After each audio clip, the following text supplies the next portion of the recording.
Brasileiro detido nos Estados Unidos por agressão é entregue ao ICE para ser expulso do país. Em Minas Gerais, Polícia Federal desarticula esquema de tráfico de brasileiros para os Estados Unidos. Novo voo com brasileiros deportados chegou a Fortaleza nesta sexta-feira. Brasileiro de 17 anos é escolhido para participar de evento da ONU em Harvard e Yale.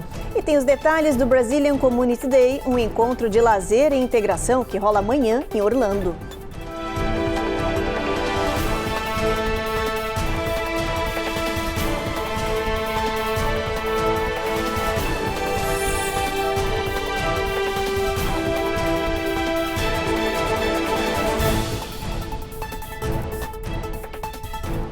Boa noite. Boa noite. A imigração norte-americana acaba de conseguir custódia de um brasileiro que foi preso em Massachusetts, acusado de ameaça e agressão contra um membro da própria família. O caso aconteceu em 2023 e desde então a Justiça de Imigração aguardava a decisão sobre quem teria responsabilidade sobre esse brasileiro. O caso foi concluído agora.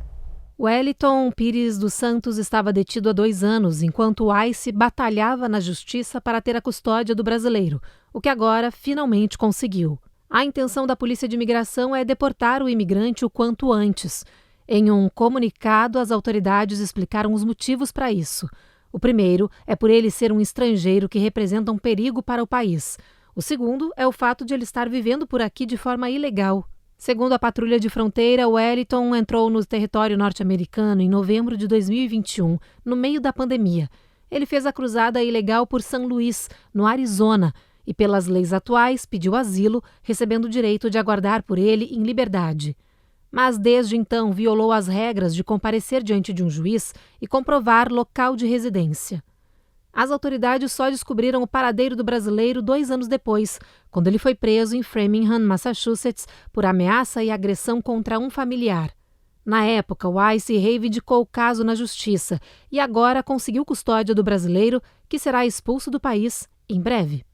A Polícia Federal Brasileira deflagrou hoje mais uma operação para desmantelar uma outra organização criminosa especializada no contrabando de imigrantes brasileiros aqui para os Estados Unidos. A operação foi batizada como El Paso, uma referência à cidade texana que era a rota usada pelo grupo para que os brasileiros entrassem nos Estados Unidos de forma ilegal. As investigações contra esse grupo de contrabandistas começou a partir de informações sobre um pai e um filho que enviavam os brasileiros para a América Central e depois para os Estados Unidos em uma travessia perigosa. A dupla cobrava entre 15 mil e 21 mil por pessoa pela travessia, aceitando veículos como pagamento, exigindo a transferência do carro, procurações registradas em cartório para revenda. Os suspeitos chegaram a alugar um galpão para armazenar os veículos em virtude da quantidade recebida e em seguida estruturaram uma empresa para comercializar esses bens, quitando a dívida pelos serviços ilegais prestados. A investigação revelou que os coiotes organizavam viagens para grupos inteiros, incluindo menores,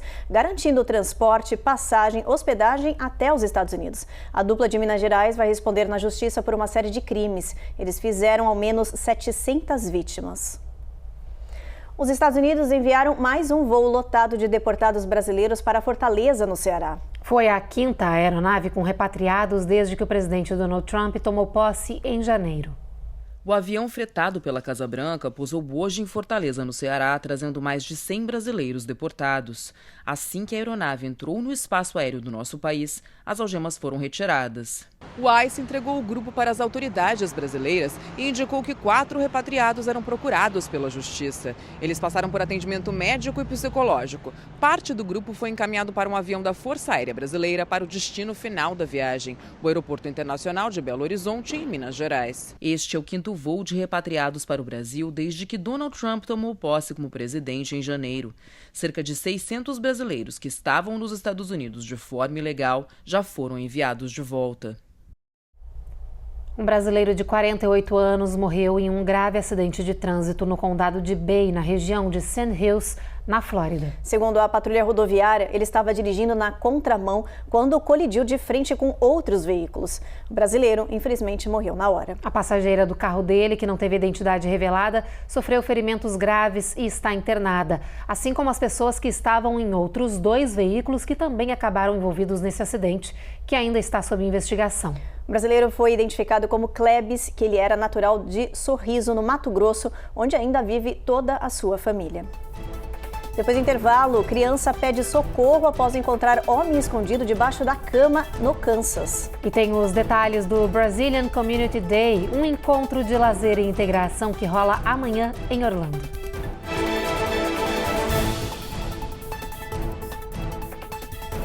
Américas no Ar. Oferecimento Uninter, a melhor faculdade para brasileiros nos Estados Unidos. Acesse uninteraméricas.com e inscreva-se já. Sendwave. Envie dinheiro para o Brasil sem taxas de envio. Aproveite $15 com o código promocional RECOR15 no seu primeiro envio. E você tá aí bem distraído no intervalo, né? Então, olha, aproveita esse sininho que está aparecendo aí embaixo e ativa ele. Não esquece de se inscrever no nosso canal e sempre deixar aquele like. Uma curtida é sempre boa, tá?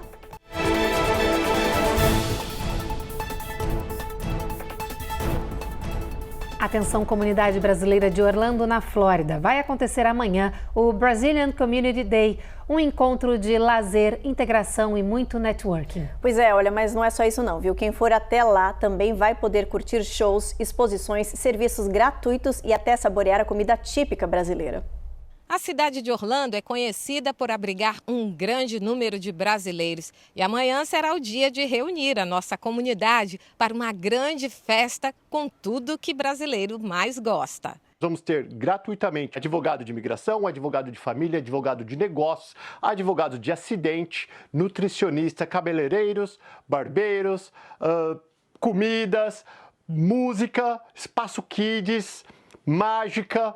Tudo que você precisa para ter um sabadão de muita alegria. O Brazilian Community Day faz parte das ações do grupo Amigos nos Estados Unidos, que promove encontros para estreitar laços entre empresários e investidores na Flórida e apoiar famílias brasileiras recém-chegadas ao país.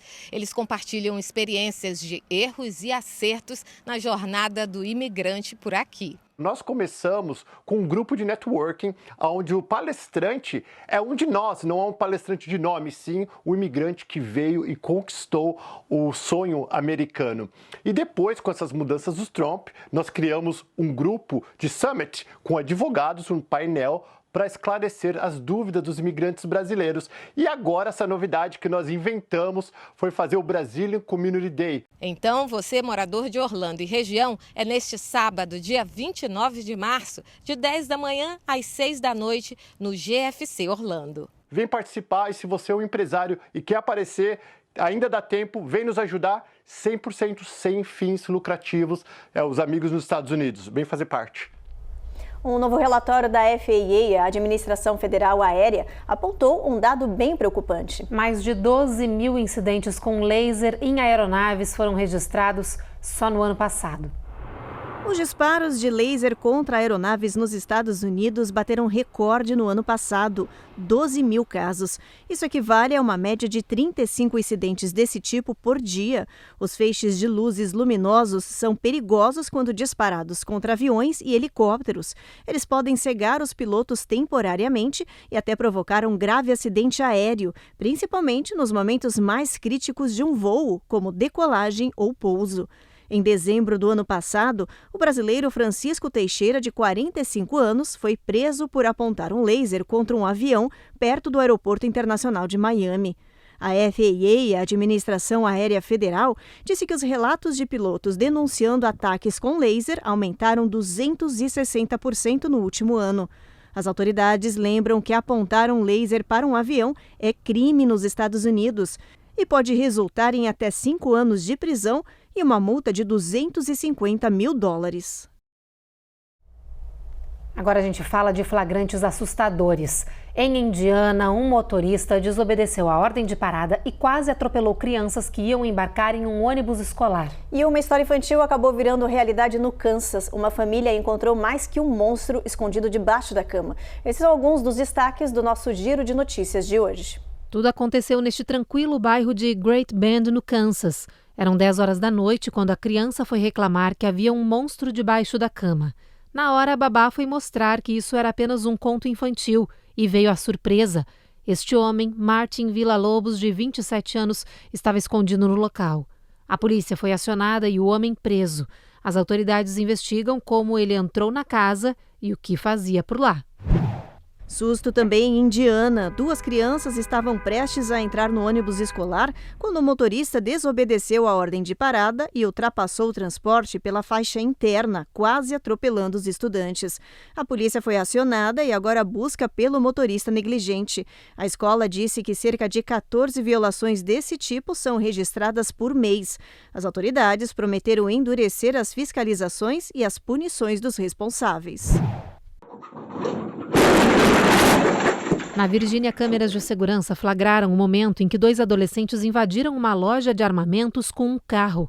Eles roubaram 21 armas do local e fugiram. A polícia foi acionada e a dupla acabou sendo presa em Maryland. Os 2 adolescentes vão responder ao crime como adultos. Esta é a 3ª vez que a loja é roubada em 2 anos e os proprietários já pensam em fechar as portas.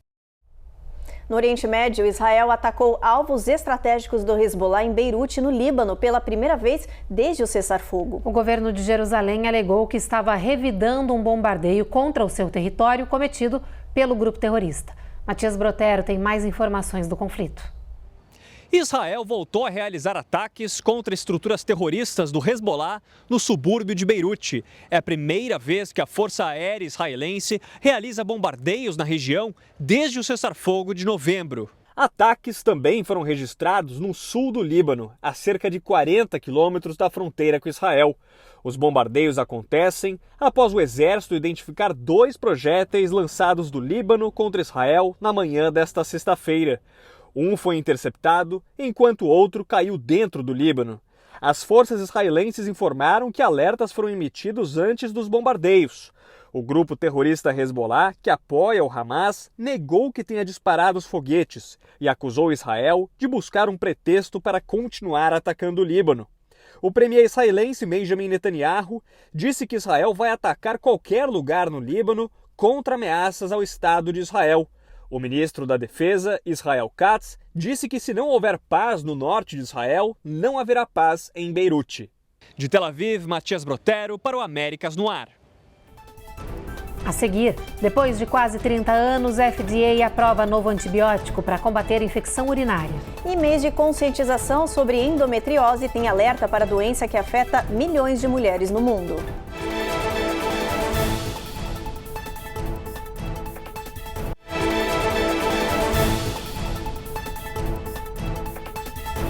Um estudo internacional apontou que as brasileiras estão entre as mulheres que mais sofrem os impactos negativos da menopausa. A gente está falando de sintomas físicos e psicológicos. A menopausa é o fim da menstruação e da capacidade reprodutiva da mulher, o que geralmente acontece entre 45 e 55 anos. O estudo, realizado por uma importante farmacêutica mundial, avaliou as mulheres em 6 países diferentes e o resultado apontou que as brasileiras são as que mais sofrem sintomas físicos, como calor, alteração de humor, além de sintomas psicológicos, incluindo depressão e ansiedade. 8 em cada 10 mulheres do nosso país vivenciaram mais problemas de saúde mental do que em relação às mulheres de outras nações. 58% tiveram ansiedade, 26% relataram depressão e 20% tiveram constrangimento para falar sobre o assunto. Os especialistas acreditam que 2 fatores podem ter influenciado o resultado do estudo no Brasil: o clima tropical e o fato das mulheres falarem mais abertamente sobre esse tema. 72% das brasileiras acreditam que a menopausa ainda é um tabu e que os sintomas das mulheres não são levados a sério. Esse número aumenta globalmente para 75%. A menopausa pode provocar mais de 50 sintomas diferentes nos períodos peri e pós, que abrangem desde desde aspecto cognitivo, físico, urogenitais e até vasomotores. Como é que a gente, médico, pode desconfiar meses antes que essa paciente, essa mulher, está evoluindo para a menopausa? Pela mudança do LDL colesterol. Então, o colesterol ruim começa a aumentar e o HDL colesterol, que é o colesterol protetor, algumas vezes começa a cair, mesmo com a mesma dieta e com o mesmo exercício. Se essa mulher tem uma história genética de doença cardiovascular, principalmente, e de colesterol alto, essa tendência ela fica muito maior nesse período. Ela pode ter labilidade emocional, então fica mais sensível, mais chorosa. O ritmo de sono muda, então fica mais difícil pegar no sono, mas principalmente acorda de madrugada. Ali entre 4 e 5 da manhã existe pelo ciclo circadiano uma produção maior de hormônio e um despertar, ou seja, menos horas de sono. O que faz com que essa mulher fique ainda mais sensível e irritada. Especialistas destacam que esse assunto ainda enfrenta barreiras e que a qualidade de vida e saúde das mulheres dependem de não ignorar o tema. Então, como é que a gente faz? Primeiro, acompanhar essa mulher bem mais cedo. Aumentar o teor de cálcio dessa dieta. O teor de vitamina B12, ácido fólico, repor essas vitaminas se for necessário. Vitamina B12, vitamina D, ácido fólico principalmente. Ficar de olho no colesterol para não deixar ele subir, o colesterol LDL que é o ruim, né? E muitas vezes começar a reposição hormonal para quem é indicado. Tá? E algumas coisas como o cranberry, né, que tem marcas maravilhosas nos Estados Unidos, por exemplo, é uma reposição que ajuda muito a estimular o próprio ovário a produzir mais estradiol. Outra coisa é que esse cranberry protege essa mulher nessa fase de mais labilidade de infecções urinárias. Então, tem muita coisa que a gente pode fazer para melhorar o climatério e a menopausa. O mês de março está terminando e com ele se encerra também o Março Amarelo, o mês de conscientização sobre a endometriose. Essa doença afeta quase 200 milhões de mulheres no mundo. Afeta diretamente a qualidade de vida, provocando dores, cansaço, depressão e também infertilidade. A endometriose faz com que o tecido que tipicamente reveste o útero cresça em um outro lugar, se aderindo a órgãos, causando uma dor debilitante e dificultando a gravidez. It got so bad that I would have to go to the emergency room at local hospitals. Sage sofreu por 16 anos com dores menstruais insuportáveis e todas as consequências que a endometriose traz. E assim como em muitos casos, o diagnóstico demorou para chegar. Veio só agora, aos 31 anos, quando as lesões já estavam bloqueando a uretra dela. It's around 10% of all women in the US may have endometriosis and don't really know they have it. O Dr. Magd Milad diz que, infelizmente, o diagnóstico tardio é comum e que hoje, cerca de 10% das mulheres nos Estados Unidos têm a doença e não sabem. Os principais motivos são 2. Primeiro, a normalização da dor entre as mulheres que crescem ouvindo que é normal ter menstruações dolorosas, e isso é um mito. Segundo, que em muitos casos a endometriose pode ser assintomática e os sinais só aparecem quando a situação está grave. Por isso é preciso atenção aos sinais de alerta, como dor na lombar constante, dor forte na região abdominal durante a menstruação, dor ou desconforto durante ou após a relação sexual, problemas para evacuar e infertilidade. O especialista diz: se você tem algum desses sintomas, busque um especialista em endometriose, porque há tratamento e isso pode mudar a sua vida. Ainda falando de saúde, a FDA, a agência que regulamenta remédios e alimentos aqui nos Estados Unidos, aprovou um novo e importante remédio. É um antibiótico para tratar infecções urinárias. É a primeira vez em quase 30 anos que surge uma nova opção de tratamento. O remédio é da fabricante GSK e se chama Bludipa e a novidade foi comemorada pelos médicos. O novo antibiótico surge como uma alternativa para combater as bactérias que estão se tornando cada vez mais resistentes aos medicamentos atuais. A droga, que será vendida em comprimidos, foi aprovada pela FDA para mulheres e meninas de 12 anos ou mais. Não foi anunciado quando esse novo medicamento vai estar disponível nas farmácias. Depois do intervalo, Estados Unidos registra um recorde de desastres naturais. E brasileiro de 17 anos é escolhido para participar de um evento da ONU em Harvard.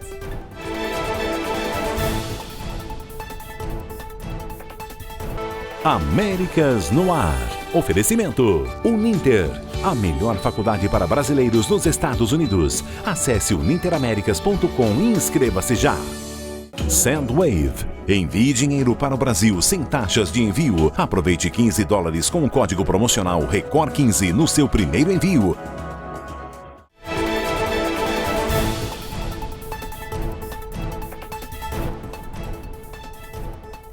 Depois dos incêndios florestais devastadores que destruíram parte de Los Angeles e das chuvas torrenciais que atingiram a cidade nas últimas semanas, a região enfrenta agora uma nova ameaça. É a dengue, gente. As autoridades estão correndo contra o tempo para evitar um surto da população nessa região da Califórnia. Mais de 11 mil casas foram destruídas nos incêndios florestais devastadores que atingiram Los Angeles. Por causa das queimadas, vários bairros foram reduzidos a cinzas. Mas mais de 1.500 piscinas acabaram ficando abandonadas e expostas a tempestades. Nas últimas semanas, chuvas fortes atingiram a Califórnia e provocaram deslizamentos e alagamentos em diferentes partes do estado, incluindo Los Angeles.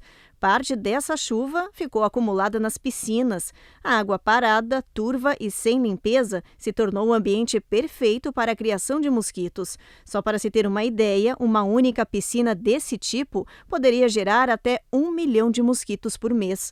Especialistas dispararam um alerta de perigo e agora estão correndo contra o tempo para evitar um surto de dengue na população. Os agentes sanitários estão pulverizando veneno nas áreas de risco e pedindo para os proprietários tentarem drenar a água parada das piscinas.